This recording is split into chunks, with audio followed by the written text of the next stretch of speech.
প্রিয় দর্শক, আসসালামু আলাইকুম। দর্শক, আপনাদের প্রীতি ও শুভেচ্ছা জানিয়ে শুরু করছি আমাদের আজকের প্রতিবেদন। তো দর্শক, আজকে আমরা এক অসহায় মেয়ের গল্প তুলে ধরব, যার নাম হচ্ছে সাদিয়া। সাদিয়ার জীবনটা খুবই কষ্টের। সাদিয়ার বাবা মা নেই। সাদিয়ার বাবা মারা যাওয়ার পর মা নিজের সুখের আশায় আরেকটি বিয়ে করে।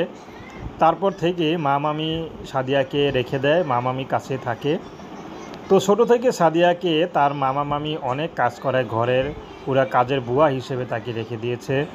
আসলে এত কাজ করা যে সাদিয়া খুব এখন কষ্ট লাগে। এখন সাদিয়া বড় হয়েছে, বুঝতে শিখেছে।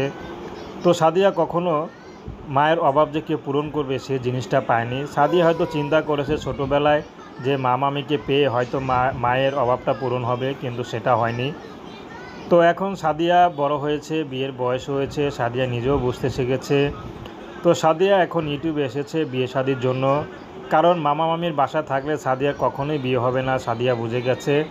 তো সাদিয়া এখন চাচ্ছে যদি ভালো একটা জীবনসঙ্গী পায় তাহলে বিয়ে শাদি করবে।